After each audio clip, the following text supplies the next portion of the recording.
Hello, everyone, and welcome to another episode of Talking Games with Kellie and Andrew. I'm Andrew.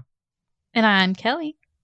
We got a week full of news. It's a really strange week because this is like that post E3 lull where we get like little updates related to things we found out about at E3, as well as some things that definitely did not have to do with E3. Some real world stuff that we're going to talk about. It's going to be a good show, though. Not quite 3 hours like last episode's epic, but it'll be a good one. Are you ready to hop in, Kelly? I was born ready. Wow, you had to wait I a feel like long I say time that. then.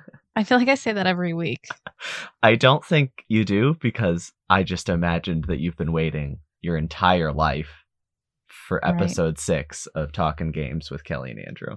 It's all been leading up to this moment where I announce that Microsoft is planning to bring next-gen exclusives to the Xbox One via the cloud. You announced that. I did, yeah. You're welcome, Microsoft. That's not news that we're imparting onto the world. That's you're announcing that. Yes, I was told first. Told to pass this along to everybody else. We are breaking news here. Wow, I didn't realize that was us that was breaking that. I thought that was the many outlets who reported on this, but Right. It's us. I was surprised to hear this. It makes sense, but it's still it's a little weird. It doesn't make sense. It doesn't really make sense to me, but maybe I'm just like thinking of companies who want like money all the time, which obviously that's what Microsoft is, but it's kind of shocking to me that they would offer this for people who don't have the Series X yet. It feels like it could cannibalize their own sales. Like, if you have a decent internet connection and you're fine with cloud gaming, why go buy a Series X when you could just get an old Xbox One and it'll be, well, I guess you'd have to get a One S so it's in 4K, but like it'll be very similar in quality. Right. I mean, I'm happy because maybe I won't buy a Series X. I've never tried streaming games because, I like owning them, but maybe this is a good alternative. Yeah. I think it's hard with Wi-Fi. I think that if you had like an Ethernet hookup, you could do it. Yeah. But I think Wi-Fi is a little less reliable. Yeah, because I mean, I'm just thinking about this like, if I chose not to get a Series X, I still would like to play Starfield next year. If that's on Game Pass and available through like the cloud, that'd be an awesome alternative, Yeah, for sure. It definitely slowed me down on my plans to buy a Series X, but we'll also have to see because this might not be. We don't know how powerful the infrastructure is because right now they stream games, but there's a big difference between streaming a game and streaming a next generation game to a current generation console. I guess we should stop saying that. Current generation game to a last gen console. It's just hard because like it still feels like there's a supply. I mean, it doesn't feel this way. There's still like supply shortages and stuff like that. So it's hard to think that we're in the current generation. But I guess next year it'll feel a little more concrete because there will be a lot more games exclusively for current gen. But this year's been kind of empty, in my opinion. Oh, yeah. I think that's pretty definitive. We've had next to nothing at this point. We have another report from Bloomberg that the PlayStation VR 2 will launch in the holiday of 2022. They also suggest that they're using Samsung OLED panels inside the headset. I have no reason not to believe that the PSVR 2 is coming next year. Everything points to that. It just makes sense. We've seen the controllers. They've been talking about it. Like, it's probably coming next year, and holiday just makes sense. But now I don't want to believe it because Bloomberg said it, and they said the Samsung OLED thing, which is exactly what they said about a certain Switch Pro, which certainly did not happen. So at this point, out of spite, I have to believe this story is false. Yeah, I feel like maybe they'd wait a little bit longer because when did the PSVR come out in relation to the PlayStation 4? was quite a few years into its launch because VR wasn't really there for a while, right? It was about 3 years, so there's a 3 year So gap between. Yeah. I think it'll be a little bit longer, especially when you think about the fact that there's not really, I don't know, I don't feel like there's a huge incentive to buy PlayStation products right now. Yeah, and I mean the VR market is so like democratic now, I guess. Like there's so many different platforms to buy and there's some really cheap options that people are going for, and like having to own a PlayStation 5 just to enter the market. It made sense when it had been 3 years, between the PS4 and the PSVR 1. So maybe it would make more sense just like logistically to wait until 2023 once it had been that 3 year span and plenty of people had the console, but I don't know. I mean, I'm fine either way because I probably won't get it for at least a year because I'm assuming the rollout of VR games will be even slower than the rollout of just regular PlayStation games. So I'm in no rush. Do you enjoy VR games? I love Beat Saber. I play a lot of Beat Saber, but like honestly, no other game has quite hooked me, and I haven't bought a lot of games. Like I played the game Job Simulator on my Quest, and Oh, I it was love Job Simulator. yeah, it was really nice because like that gave me a good room scale experience, because I have a large enough space in my house that when I play, I can actually like walk around and get around the space, which is really cool. You can like bend under counters and look at things that are under the table. Like it's really neat, that room scale stuff. But like right after that, I loved it, so I got the sequel Vacation Simulator, and it was like far more restrictive and had a lot of teleporting. Like the first game felt like it was really immersing me, and then the second game took away a lot of that immersion. So it was like, I don't know, it almost turned me off from a lot of different VR stuff. I intend to go in a little deeper when my regular video game backlog is a little better, but I pretty frequently put the headset on and play Beat Saber. So it's not an underused console, it's just used for a very specific purpose. Right. I know. I don't own any VR myself, but I've been to like a VR cafe once before, and Oh then yeah. that's where I played Job Simulator, which was very fun. And then a friend of a friend uh, had a VR set, and we played Beat Saber for a little while, and it was really fun.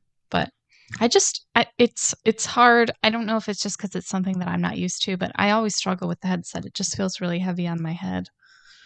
Yeah, that I had that problem with the Quest 2. I had to purchase an Elite head strap, which was $50 extra, but it like actually distributed the weight properly on my head Hmm. because the regular strap makes it feel like there's so much weight on your right around your eyes on your face. So might be Yeah. something worth looking into.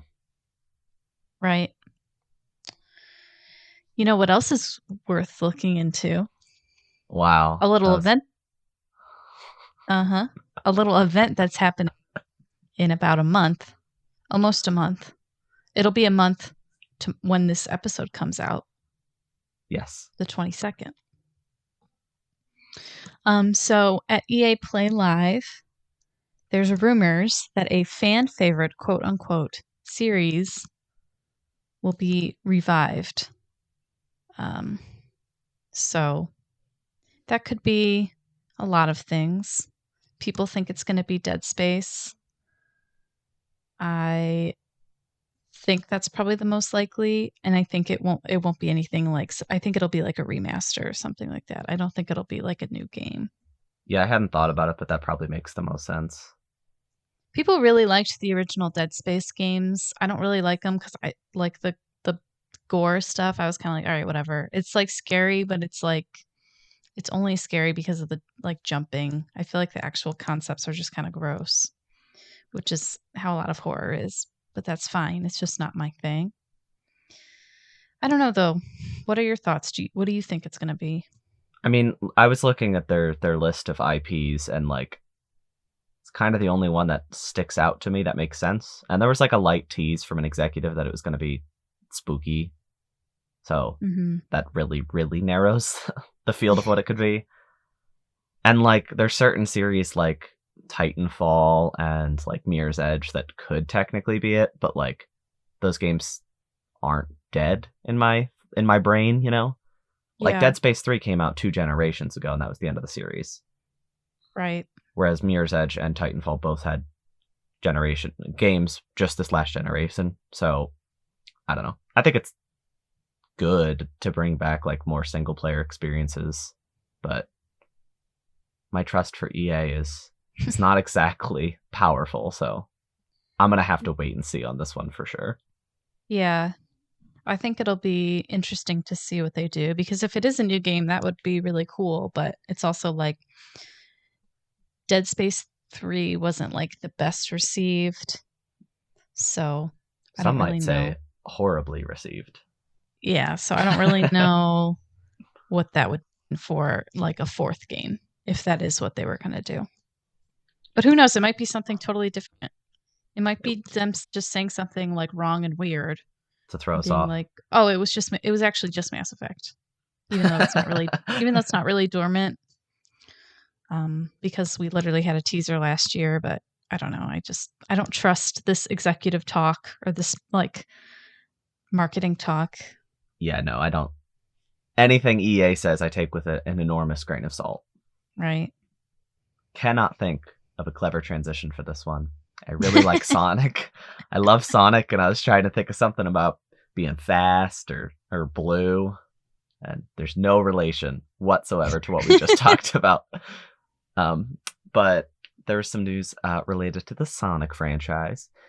The series producer Takashi Iizuka said that there will be advancement of the modern Sonic games with a new entry. This is Sonic Rangers, although that is not confirmed. We basically know it's called Sonic Rangers. Um, I like the sound of that because at no point did they call Forces an advancement.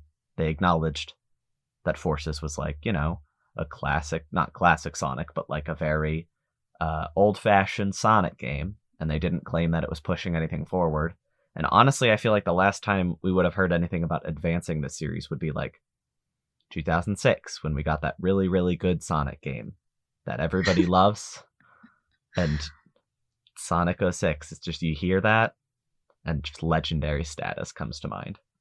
It comes with like a mix of concern and excitement, I guess. Right. Like, what does the word advancement really mean in this context? It's actually Is it only going on the to Game Boy Advance.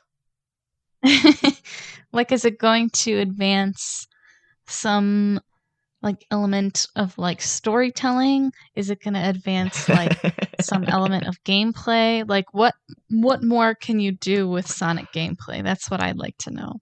Sonic's gonna get deep. It's gonna get very thought provoking. It's going to be like a David Cage game. It's going to be like the Heavy Rain of Sonics. I really want to see that. I really, really, really, really want to see that. Takashi Iizuka, call me. I'll write it. Sonic has to decide between cutting off his finger and saving his son. He has a son. Yeah, him and Amy Rose. No, Oh. it's him in Sally the Squirrel from the comics. Oh, she's back? Yeah. Wow. I'm thrilled to see this product now. I mean, spoiler alert, but that's what's happening. That's the advancement. I'm sorry to say. That is very advanced. I'm not sorry. I'm excited. You know what I am sorry about, though? Finding out this piece of news. There's no way to comfortably transition into like heavy news, but you did it. Yeah.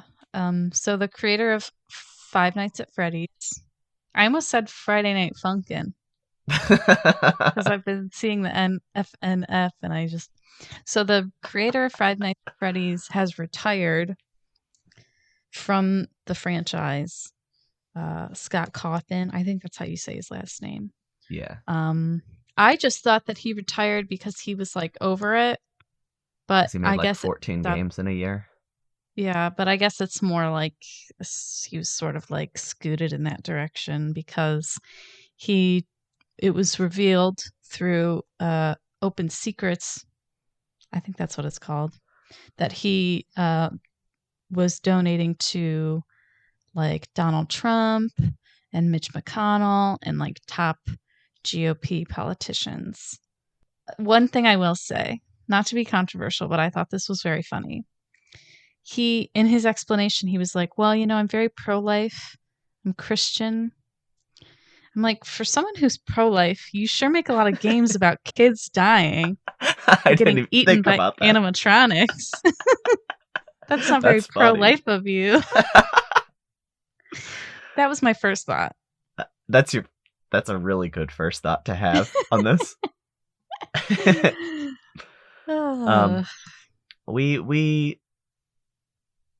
We're not the most political show, to say the least. You're entitled to your own beliefs. And if you think he did nothing wrong, okay. I disagree with how he approached the situation very much, because after this came out, a lot of people doxed him, which is not okay. You should never dox somebody, no matter what they did. But he basically came out and said that he still supports the people that the candidates he donated to do not support, which is a little hypocritical, and then basically went on a tirade about, maybe not a tirade, but a tangent about how being canceled is bad. And there's just something about the creator of Five Nights at Freddy's complaining about cancellation. It's just hard to take seriously. And also, he's a little dumb and wrong. He wasn't canceled. If you were on Twitter, the amount of people being like, oh, he did nothing wrong. It's like, okay, if you get canceled, that doesn't happen. That's not what it means. Right. Also, it's like, oh, boo-hoo, I feel so bad for you getting canceled, quote unquote, when you're like lying on piles and piles of Hot Topic money. Exactly. And he gets to peacefully, like, of his own accord, regardless of what he said, he gets to step away from this on his own terms. And he's passing the series on to whoever he chooses, and likely raking in enormous quantities of money for the rest of his life. That's not cancellation. That's not. Yeah. I don't feel bad for him. No, and I mean, I've never cared about these games. I appreciate when people like a game, but the culture around this game confuses me oh so much. I just like how he was like, I'm gonna get back to making games for my kids. Like, okay, good luck with your FNAF brain. I mean, if you've seen what he made before Five Nights at Freddy's, it's scarier than anything in those games. Truly mortifying. Oof. Moving on from that, we have some slightly happier news. Slightly. Nintendo would like to assure us that Bayonetta 3 is still coming along, despite its absence at E3. And then Mr. Hideki Kamiya, the director of Platinum Games and a producer on this game, politely asked fans to shut up because he gets real annoyed every time that this game doesn't appear at an event and everybody starts tweeting like, oh, is it canceled? Is it canceled? And then he always gets frustrated and says, no, stop asking, which I understand. On that same note, it has been 3.5 years and we've seen nothing. So this direct felt like prime time to show it. So it was very unusual. It felt very weird that it wasn't there. So I get people asking. I feel better that they assured us that it's coming along, because after E3, I started to legitimately ask myself if I thought it was canceled. And I don't want that to happen. So even though I am sad I haven't seen it, I'm glad that they assured us that it is still coming. Yeah, it's nice to have like a little bit of like comfort, even if it's not super substantial. It's nice to at least hear the existence of it. Yeah, just hearing its name from a Nintendo executive means, okay, they know it exists. That makes me feel better. Mm-hmm. I agree. Speaking of Nintendo and knowing things exist, Mr. I think it's a pretty good transition. I'm not gonna lie. I will say we have said the word "speaking of" I think 7 times so far this episode. So keep count at home. So my favorite Mr. Bowser, and I'm not talking about the dinosaur, dragon, turtle man. Um, reassured Animal Crossing fans that they are still working on like DLC expansion content. So That actually is reassuring. yeah, I don't think it's going to be anything like really big. I think they're kind of done with the really big stuff, but I don't know. I'm like wondering if maybe because a long time ago, someone like cracked the code and was like, "Oh yeah, Brewster's in there," and I'm wondering if like where is he? Where are they Will he? keeping him? Where are they keeping that coffee serving pigeon? I just want to know because that was like my favorite part was like doing everybody's little coffee orders and like giving to them to the villagers and like you could have like the little coffee cup with you. It was really cute. And his absence is sorely felt in New Horizons. I'm kind of hoping because the updates that they gave to the game were like they were pretty decent content, but mostly just kind of finishing the game in a lot of ways, like adding holidays that maybe should have been there to start with. So I'm hoping like maybe they're talking about some major expansions here, like paid DLC that really adds a lot of content, maybe like expands the island, expands what you can do with the island, that kind of stuff. Because the free Right. updates kind of, unless you're still playing every day, those free updates are really not quite enough to just bring people back for the most part. Yeah. Mr. Bowser did not just talk about Animal Crossing this week, though. He also. I just like calling him Mr. Bowser, and I'm glad that you are too. It will never not be funny that the president of Nintendo of America is Bowser. That will be funny forever.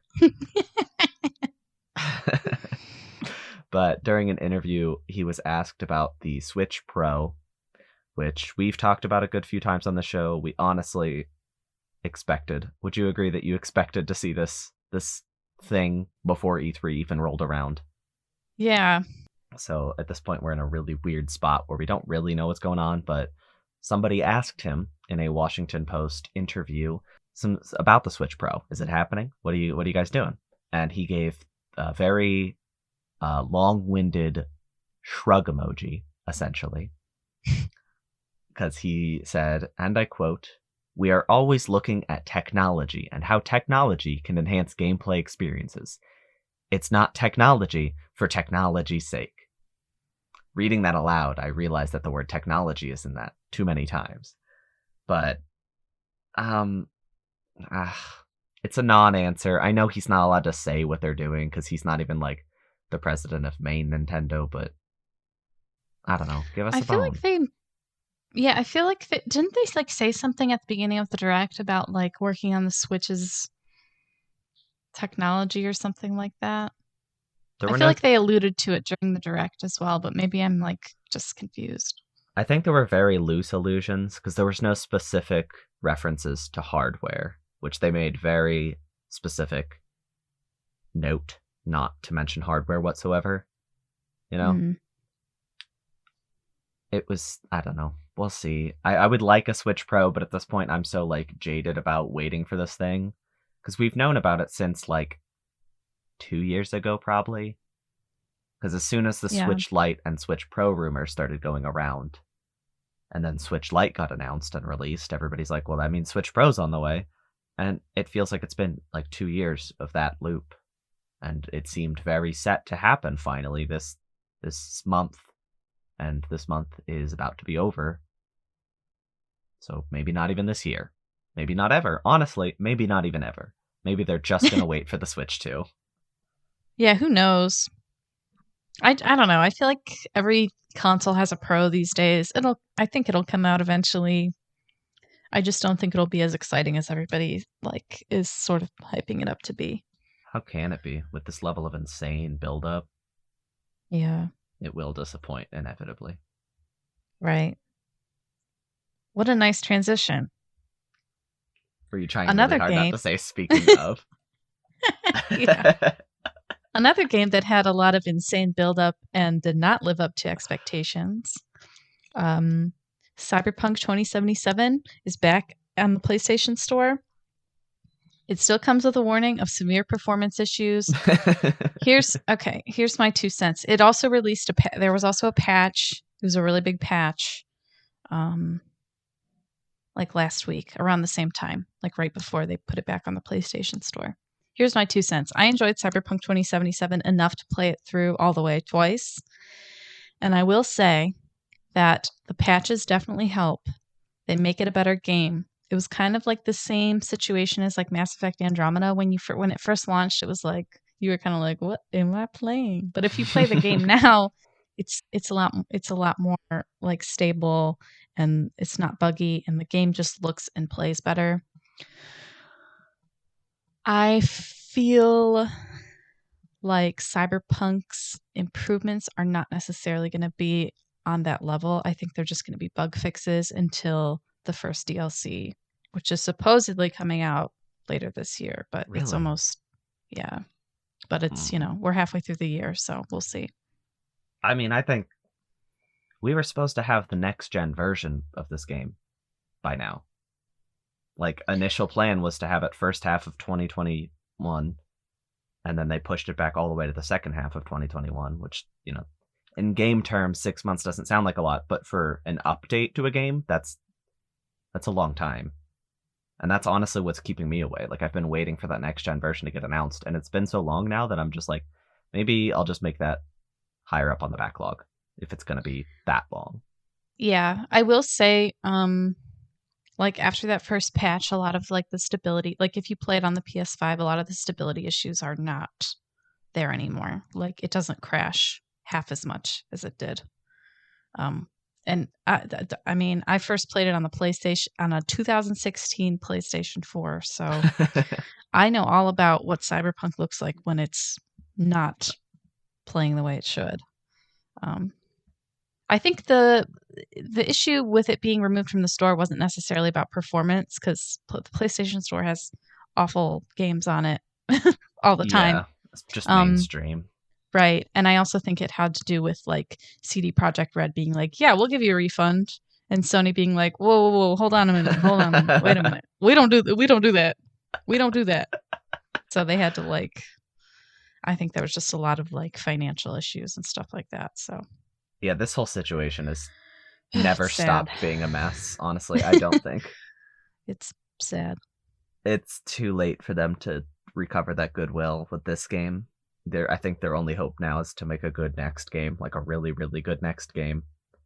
Yeah, or like really, really fun multiplayer, because they are still planning on doing that. Yeah, I'm not putting many cards on that. Kelly, do you shop on Amazon.com? I do. I have a delivery coming for me today, even though I'm trying not to use Amazon as much because I don't really like Jeffrey Bezos. Jeffrey? Yeah, me and him are not close. But are you gonna buy his game though when he makes one? Yeah, when he gets back from space. Yeah, and he'll be like, "Oh my gosh, I gotta make that a video game now. I gotta make a video game about my experience." Right, and that video game was called Bezos Metroid Dread. Oh, Metroid Dread's about Jeff Bezos going to space. That's what it is. Jeff Bezos becomes a space bounty hunter. Just trying to give you something to work with there. I didn't really need anything, and I just let you go because you had such a big smirk. You clearly had that boiling in your mind for a bit there. I did, yeah. So Metroid Dread, announced last week at Nintendo's E3 showcase, is currently, as of June 17th, which is a couple days ago, because it's still up there on the top 10, but on June 17th, it was number 1 on Amazon's video games bestseller chart, which is not small. That's not a small thing. You know, usually that game is like the new Call of Duty that was announced, or just like, honestly, I would have expected the new Battlefield to be up there. Nothing surprising. Games that sell so many copies that it's just, a given that they'll be up there. But Metroid being up there, that's shocking to me. I love Metroid, but it is historically an underselling franchise every single time it releases a game. So if they really did create a level of interest and hype that is going to sell copies of this game, this is tremendous news, because this game really needs to sell well for Nintendo to think that Metroid is viable. That is kind of a given, and I really hope it does succeed. I think it will. I think there's a lot of promise, and I think that old Metroid fans will really enjoy it. I think new Metroid fans will really enjoy it, just on the basis of they know that it's so beloved, and they know that they really have effed up with the Metroid franchise in the past. So I feel like they want to do right by it. But I'm hopeful that it sells well and they continue making these games, because I don't want there to be a 19-year gap between Metroid 5 and 6. yes. Be a bit much. So Yes. I tried to acquire the Amiibo 2-pack this week. Did not go my way. That thing was stocked. Horribly understocked. I'm sorry. Those Amiibos, man, it's like sharks out there. Yeah. Just a little drop in the water and it's over. Yeah, the special edition of Metroid Dread is also already listed on eBay from a lot of sellers at $200. It's a $90 special edition being resold at $200. Don't you love scalpers? I do, yeah. It's not even a great special edition. It's like a couple art cards and a little art book and a steel book, and that's it. Ugh. Which is worth it for $90. That's not a bad price for that. Add $30, you get a bunch of cool stuff. Add $140 to the base price? No. So, yeah, that's a whole nother situation. Not going to comment on that because there is a chance that it will legitimately be stocked well in stores and it won't matter. So, gonna have to wait till October to see. Right. And you know what else we'll have to wait for? The title of Breath of the Wild 2. The actual title. But Nintendo said, no. You won't hear it from us yet because it'll give away too much about the game. I'm very excited by that prospect. I don't get it. I feel like all of the titles give away a lot about the games. Twilight Princess. I mean, maybe it's like the point. Maybe there's a lot more to this game that we don't even know about. Like, that trailer really was a teaser, and we really don't know, like the central gimmicks and what this game is going to be about. Maybe it'll be like Breath of the Wild 2, Zelda Awakening. Did you just use Link's Awakening as basis? Yes, but then you get to play as her. Maybe. I mean, there's gonna be some Link, obviously, because that trailer was a lot of Link. But I don't know. Maybe it's just like, why are they being so secretive about it, though? Maybe it's like Breath of Time, and there's a lot of time travel. Maybe it's like Breath of the Space, and you leave this planet. Whoa! I don't Maybe think it's that's like super likely. Breath of the Sky, where you go into the sky. And you breathe. And the air is really thin up there. So you pass out. And that's why it's called breath. Exactly. Because you're out of it. Right. So that's been this series. We're done. There's no more episodes. Thank you. Thank you. Oh no, you're clapping again. Kelly has learned nothing about what her claps sound like on her microphone. So that's all the news this week. It feels so strange to have less than 6 pages of pure news after last week. So do we want to move into what we've been playing this week? Yes. Andrew, tell me what games you've been playing. I got a couple new releases that I've been playing. So this is some recent information. The first game that I played this last week, and this was also being played, over the past couple weeks, but with E3 we decided not to talk about it last week. This week I played Final Fantasy VII Remake Intergrade and Intermission, which is, oh boy, a Square Enix title if I've ever heard one. So everybody knows Final Snow Fantasy 358. Days overdue, but Not quite. It's getting there though. right. So Final Fantasy VII Remake came out last year for PS4. They remastered it, if you will, and they're releasing it on PS5 as Remake Intergrade. That is a free upgrade if you own the PS4 version, or you can just go out and buy a physical copy for PS5. And they also released Intermission, which is a DLC episode starring Yuffie from Final Fantasy VII. It takes place during the main story of the game and tells a separate story that's parallel to it. I played the PS4 Pro version of Final Fantasy VII last year, and it was great, looked amazing. This PS5 upgrade is really incredible, though. They did a ton of work to upgrade a lot of little visual shortcomings, and the frame rate is super stable 60 now instead of 30. They upped the resolution even at 60 FPS. So I'm very happy with how this game visually looks on PS5. Honestly, I expected the new content to be kind of not much to it, but there was a lot more to it than I expected. I played about 8 hours. That was the main story of episode intermission episode. And I did a lot of the side content, but still not 100% of it. So I probably could get like between 10 and 14 hours on this, which is, for a $20 DLC, that's really good. Its music was all different from the original game. So there's a couple of repeating tracks, but they wrote a lot of new music for this. And it's like super jazzy. And most of it's not based on Final Fantasy VII music. It's like original stuff. And I'm a big fan. I recommend going, if you're not going to play this game or have interest in playing this game, at least go out and look up the Intermission soundtrack, because it's got some good stuff in there. If you are a fan of Final Fantasy VII, there are some huge story revelations in this. They brought in a lot of content, not just from the original Final Fantasy VII, but also like the compilation titles, which are all the sequels and spin-offs and stuff. They brought some of that in through this DLC. I have no idea how it's going to connect, but they really seem to be setting up some interesting compilation connections in the future remake parts. So I'm excited to see what that's going to be. Did you have a question? I was going to ask, do you think they'll have a DLC with Vincent? No. Because there is... I love Vincent.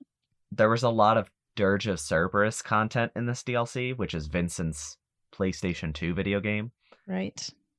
So I think if they were going to bring him in via DLC, they probably would have done it in this. I mean, hopefully Remake Part 2 is just not that far off and you get to play as him soon. Yeah, that's true. And the handling of Yuffie in this is really, really good, so I have a lot of confidence that they will handle all of the characters that we haven't seen yet very well. Good. And also, I agree. I just want to see Vincent now. Now. Show me the big boy. Why is he the big boy? Because I don't know, he looks kind of tall. Yeah, but Barrett is like notably the large one of the party. I guess that's true. Barrett and the big boy.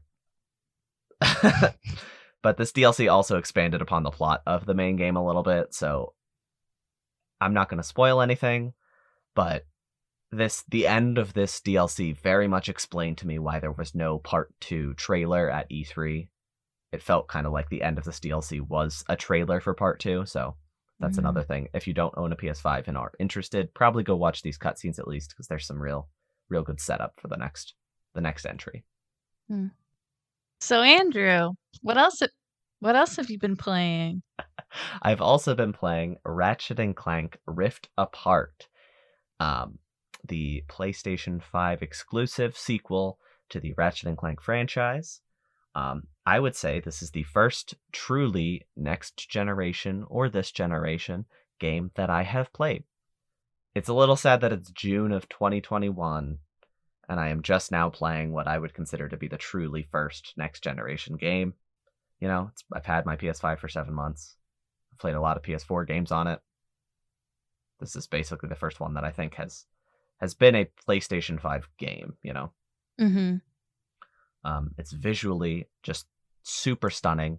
The character models are insanely detailed. If you go into photo mode and like zoom in on Ratchet or Rivet's face, you can see every eyebrow, like each individual eyebrow.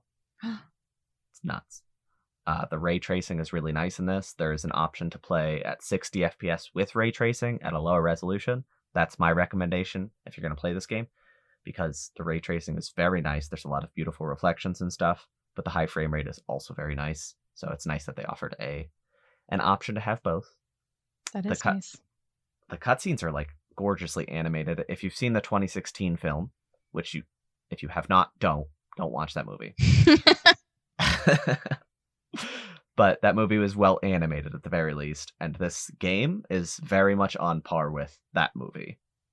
So I'm very impressed. There was very little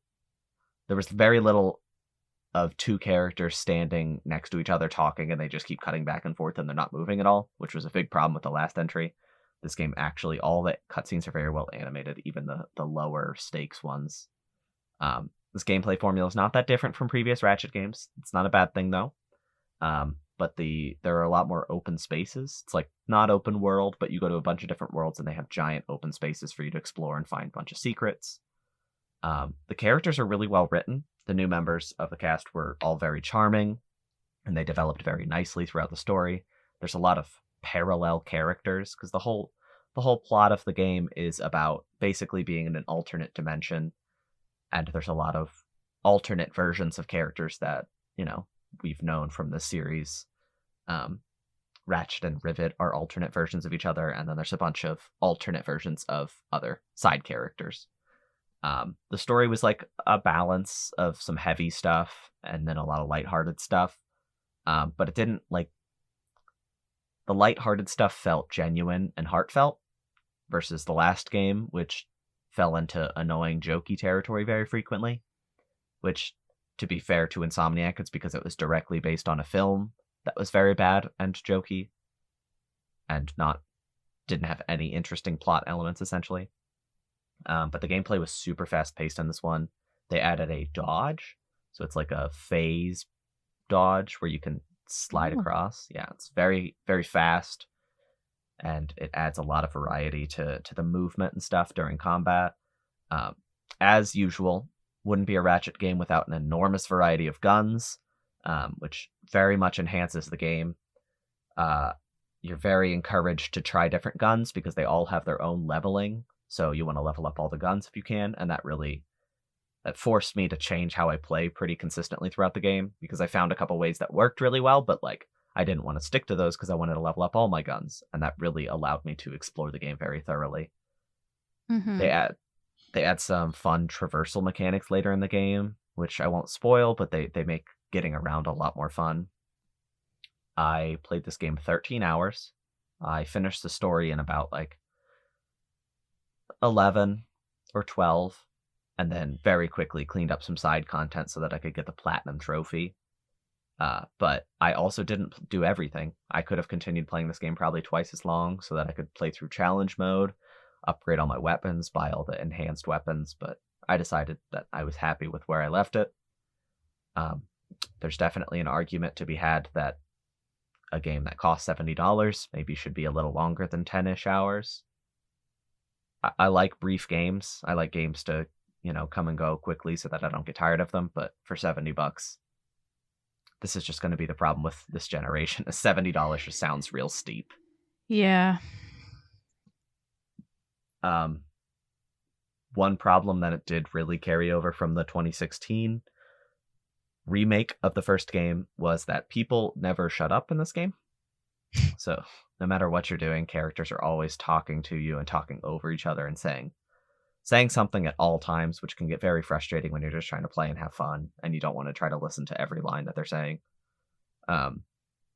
But with that said, like I said earlier, there's not an over-reliance on comedy. It's more just flavor text and stuff. I got quite a few glitches while playing through the game. Only a couple actually impacted my ability to play the game comfortably. My first glitch was 3 minutes in. I paused the game, and then I came back and I unpaused, and all of the sound effects were gone, except No. except Ratchet's footsteps. Oh So wow. it was just silence and Ratchet's footsteps. That's very abstract. Maybe it was intentional. Yes, it very much ruined the bombastic opening sequence. So I restarted from the checkpoint and the sound came back because it was a very loud set piece, and then it just got very quiet after I unpaused. Right. It uses the PS5 controller really well, so it uses the adaptive triggers interestingly. I don't think I aimed with the left trigger like more than a couple times because typically if you like lightly hold the right trigger, it'll have resistance when you get halfway down, and that'll allow you to see like where you're aiming, and then you press down all the way to actually shoot your shot. And I Hmm. like that a lot. It felt a lot more organic once I got used to it because it's a little Right. weird. That's cool. And the vibrations are really nice on the controller. They use the speaker pretty smartly, so it's close to the best use of the controller behind only Astrobot, which kind of doesn't count Yeah. because that was basically a controller demo. Right. This game really does take advantage of the SSD on the PS5, though, the solid state drive. Because every game I've played on here, on the PS5, that's taken advantage of it has basically just no loading. That's the thing, you know? Resident Evil 8, no loading. Demon Souls, no loading. But this game feels like it actually was built with the SSD in mind, design-wise, because you go through these rifts into different dimensions and you're instantly in a different world, like a drastically different world. And that really feels like a proper utilization of the SSD to enhance the gameplay and do interesting things. Mm-hmm. So I think this was a return to form for the series. It kind of stepped out a little bit with the 2016 entry, and it was good, but not quite as excellent. And this reminds me a lot of the PlayStation 3 entries, which were arguably the pinnacle of the series. So I really hope that they're starting like a new kind of series with this, and they really go good places soon. Yeah, it's good to hear. I've only heard generally positive things, so What have you been playing, Kelly? well, I'm still playing Andromeda. I'm having a good time with it still. Um, I have nothing new to really add there, but on a more exciting note, I did get my gaming PC last week. So what I did was like I picked out a bunch of parts and somebody built it for me, and then they sent it to me. And I have really been enjoying it. The only issue is I didn't get like an internet booster, like a Wi-Fi booster, so all my games Oh. are really long to download, which kind of sucks. But I have sort of been like taking everything. I'm in the process right now of like trying to port um, this character from Mass Effect Andromeda over to my PC so I can play it on there instead because I don't know if any of you guys know this, but Mass Effect Andromeda never got a performance boost. Shocking shock of shocks. They don't care enough about that game to like try. So it still runs on 30 FPS on a PlayStation 5. And if you've been playing PlayStation 5 games or PC games for long enough, your eyes start to get used to 60 frames. So anything Mm-hmm. lower than that starts to it looks like really slow. Yeah. I never thought I'd be this kind of person who was into frame rate stuff, but I honestly, it's like hard for me to look at. No, I Just don't blame you. so I don't think I'll be able to. I might just have to like restart. Thankfully, I'm not that deep into the game. I'm probably like 7 or 8 hours into it, which sounds deep for someone who enjoys short games, but I really like long games, like long RPGs that I can just like not 100%, but maybe like 85%. Maybe not Andromeda because there's a lot of like fetch quests that don't really result in anything substantial. But the point is that I'm willing to put in the work to get those beautiful 60 crisp frames and some mods. I really like mods. So So how's it feel to be a PC owner? How's it feel to be a PC gamer now? it feels pretty good. I actually am like not as I was kind of worried because I had played a few games on my laptop, but that was like using my laptop keyboard. So I Yeah. was a little bit worried about like the mouse and keyboard situation at the PC, even though I've used mouse and keyboard on my laptop. Um, so I bought some like rests for my wrists because I played for like 10 hours yesterday and my wrists were like red. because they were just on my desk. But it feels good. I mean, I wish everybody could do it because I feel like you really do get the best performance, but it's not for a lot of people. It's just not like feasible financially, which is, I mean, I use my Stimmy, so thanks, Joe Biden, for my PC. Joe Biden is the direct reason that you'll be playing Mass Effect Andromeda at 60 FPS. It's true. It's like the domino meme where it's like Joe Biden getting elected, and then the last piece is like Kelly playing Mass Effect Andromeda at 60 frames per second. Actually, I think it's just two dominoes. I think those are pretty directly linked. That's true. Yeah. I think he said that at Inauguration Day. He did, yeah. He actually called me before to run it by me. Okay, that would have been kind of crappy if he said your name at the inauguration without asking. Right, so. without asking. Exactly. Yeah. But you didn't want to be there because you were too busy playing PC. Yeah, I was too busy, being a PC gamer. Yeah, even though you didn't have one yet, you were a PC gamer. At heart, yeah, in my heart, I was, yeah. Are you going to start telling me that I'm wrong for playing on PlayStation 5 now because you have a PC?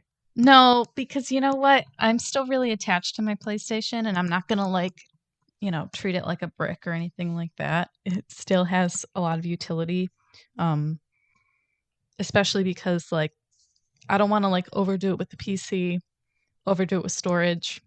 I just want my standards on there. Games that I really like to mod, games that I really like to just sit and play for hours and hours and hours because I have a comfortable setup there. My PlayStation setup not quite as comfortable, so I can only put a few hours in at a time. But no, I still find a lot of utility out of both. So I'm assuming getting an Xbox is off the table now since you have access to all their games. Probably. I'm looking right now as we speak at my sad little Xbox 360, just sitting on my dresser. He's dusty. He's crusty. I don't know what disc is in there. It's probably corroded. It's probably, you know what it probably is Mass Effect 3 because that's the last game that I played on there, I think. Well, good news. You can play all that on your PC now. I know. Can you believe it? It took about 5 hours to download Mass Effect Legendary Edition on my PC, so. Wow. You might want to get that booster. I know. Well, it's funny because I started downloading Andromeda and it was 100 days estimated time. I was like, what? Okay. But, it's been fluctuating. It's just our Wi-Fi is not good either, so there's just a lot working against me right now. But I'll see you guys in 100 days with my Mass Effect Andromeda review for a game that I've already played. That's also how many years? 2017? 4 years old? Yeah. It's going to be a big episode. The Mass Effect Andromeda review coming soon. Actually, coming in 100 days. Not coming soon at all. Not soon at all. But it's going to be an exciting episode, Right. We're going to go all out. That'll be another 3-hour episode. Yeah. Oh my goodness. Well, that covers everything we've played and all the news this week.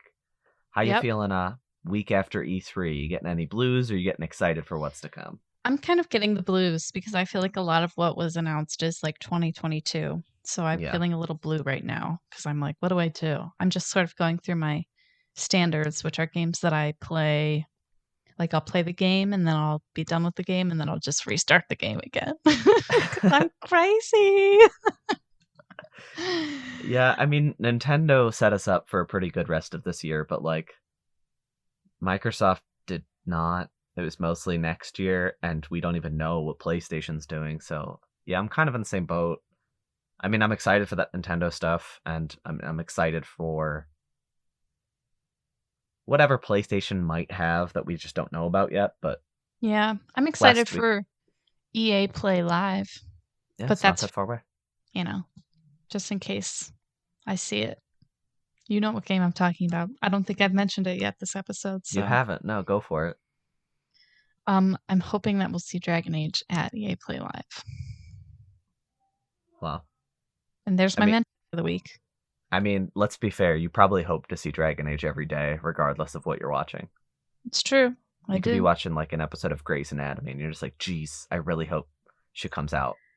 Grey comes Exactly. out and says, "Dragon Age 6, 7, 8, 10. 10." Yeah. Isn't this 5? It's 4. I said 6 first, right? You did, yeah. Okay, that's a joke then. If I said 5, I was wrong. If I said 6, it was a joke. Right. Yeah. We're never wrong on this podcast. No, we already discussed this last week. It's like a Mandela effect thing. If we're ever wrong, it's because we're from an alternate universe. We're from a rift apart, if you will. Exactly. And we just have a different understanding. Exactly. Kelly, your alternate dimension, your rifted version of yourself, what's their favorite game? Call of Duty. Black Ops. 1? Yeah. Okay. Is there a second one? Oh, yeah, there is. It just came There's out. 4. Oh. Call of Duty Black Ops 1, 2, 3, and 4. Oh, I didn't know that. And then Call of Duty Black Ops Cold War. Is that the 5th one? I thought it was just Call of Duty Cold War. Maybe it's just. But no, you're right. It is Black Ops because they're like undercover, right? Ronald Reagan. It's Black Ops Cold War. 2 subtitles. Yes. And it is the 5th. Okay. The 5th Black Ops. Okay. So no, there are not 2 Black Ops games. There are 5. All right. Well, I was close. Yeah. I can't think of a better note to end this episode on. Me neither. So make sure you tune in next week. We'll have a bunch of new news. This has been the Post-E3 show. Substantially shorter. It almost feels like we're missing something just because last week was so obscenely packed. But I hope you had fun, everybody. Thanks for tuning in. See you next week. Thanks, everybody. See ya.